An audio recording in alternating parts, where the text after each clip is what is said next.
Olha só, são duas palavras muito semelhantes. São quatro letras, duas sílabas, elas só se diferenciam por conta de uma vogal. Uma é jugo, outra é jogo. Tudo muito parecido, não é? Mas muda muito uma da outra quando você traz para se relacionar com elas uma outra palavra importante chamada trabalho. O trabalho como jugo é muito diferente do trabalho como jogo. E a depender da gestão, do modelo de gestão adotado, o trabalho vai para um lado ou vai para o outro lado. Bom, o que é jugo? Que não é uma palavra tão usual entre nós, mas jugo é a canga, não é? Aquela estrutura de madeira que se colocava sobre os costados dos bois para que eles puxassem carroças ou arados. Não é? Então você pode dizer que isso é coisa da Idade Média, que não existe mais. É só você ir aí para o interior dos estados de Goiás ou das Minas Gerais, mesmo aqui do estado de São Paulo, que você ainda há de encontrar o carro de bois, não é? Com aquele jugo, aquela canga sobre os bois. Mas se você ainda acha que isso é coisa do passado, olhe, ainda existe no Brasil trabalho com escravizados.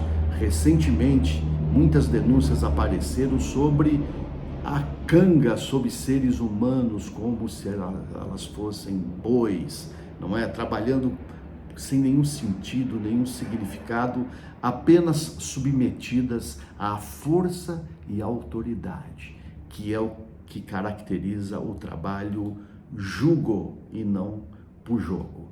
Tá certo, a Revolução Industrial transformou o trabalho braçal em mecânico. Então, era para se esperar dias melhores. Depois, com a Revolução Informacional, o mecânico deu lugar ao eletrônico. Não é? O trabalho ficou mais intelectual. Então, puxa vida, se o jugo antes era mais físico, agora nós temos o jugo moral e psicológico que continua ainda impactando o ser humano de uma maneira muito agressiva, talvez até mais agressiva do que antes.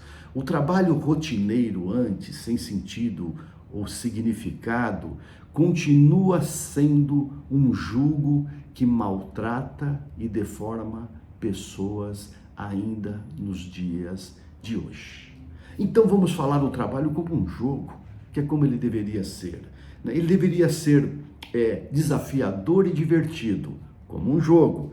E o líder deveria pensar mais no processo do que no resultado, porque quando a gente joga, a gente desfruta do jogo, apesar, muitas vezes, do aborrecimento com o placar. Mas a gente gosta do jogo. O trabalho deveria se parecer com uma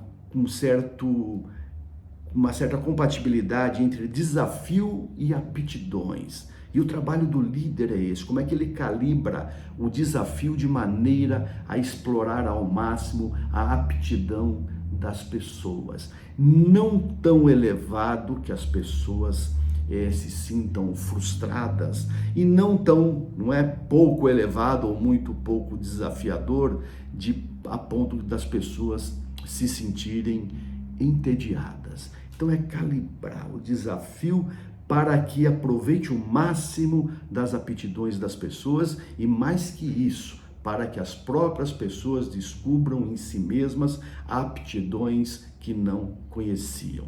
Então veja, as pessoas não são o meio, no jugo elas são o meio, através do qual o trabalho se realiza.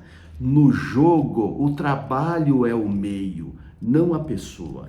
Por meio do trabalho que as pessoas realizam e se realizam, produzem riquezas, não é? Por meio do trabalho. O trabalho é o meio, as pessoas sempre serão fins em si mesmas. Então, abençoado é o líder que pratica uma gestão humanizada e sabe transformar o trabalho de jugo e jogo.